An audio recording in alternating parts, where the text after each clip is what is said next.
বিসমিল্লাহির রহমানির রহিম। প্রিয় শ্রোতা, আজকে আমি আপনাকে নিয়ে যাচ্ছি এক রহস্য ঘেরা হিকমতে মোড়া গল্পের ভেতর।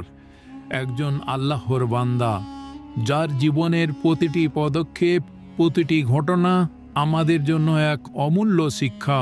তিনি হলেন আল খিজির আলাইহিস সালাম। না, তিনি আমাদের মতো নন। তিনি ছিলেন এক অদ্ভুত মানুষ। নয় কোনো বিখ্যাত নবী, নয় কোনো পরিচিত রাজার মতো। তবুও কোরআনের বুকে তার স্থান অমলিন। সূরা কাহাফের ৬৫ নম্বর আয়াতে আল্লাহ বলেন, তারা এক বান্দার সাক্ষাৎ পেল যাকে আমি আমার পক্ষ থেকে রহমত দিয়েছি এবং তাকে বিশেষ জ্ঞান দান করেছি। এই বান্দাটিই ছিলেন খিজির আলাইহিস সালাম।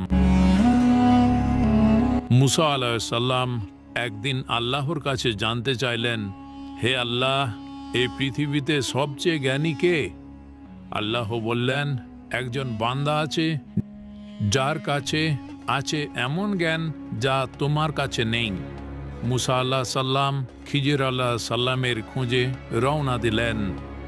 অনেক পথ পেরিয়ে, অনেক কাঠখড় পুড়িয়ে অবশেষে দেখা হলো সেই মহান বান্দার সাথে। মুসা আলাইহিস সালাম বললেন, আমি কি আপনার সঙ্গী হতে পারি, যেন আমি আপনার সেই জ্ঞান থেকে কিছু শিখতে পারি? খিজির আলাইহিস সালাম বললেন, আপনি আমার সঙ্গে ধৈর্য রাখতে পারবেন না। সফর শুরু হলো, নৌকায় উঠলেন, আর কিছুক্ষণ পরেই খিজির আলাইহিস সালাম সেই নৌকা ফুটো করে দিলেন।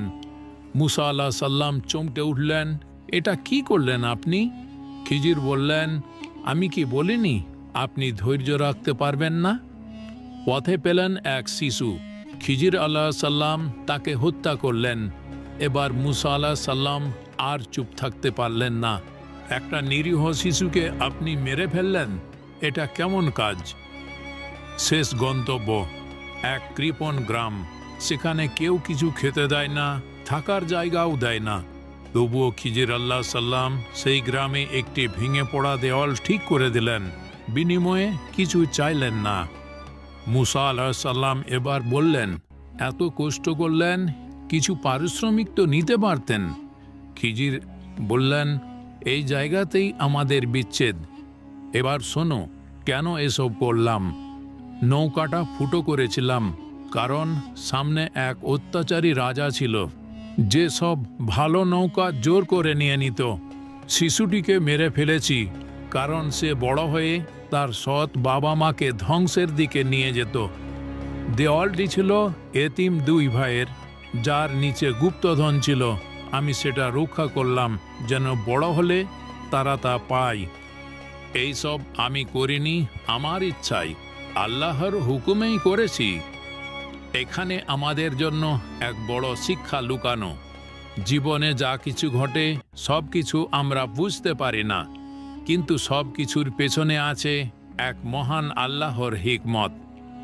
অনেকে আজও প্রশ্ন করেন, খিজির আলাইহিস সালাম কি এখনও বেঁচে আছেন? কিছু গল্প বলে তিনি পাহাড়ে থাকেন, অলিদের সঙ্গে দেখা করেন।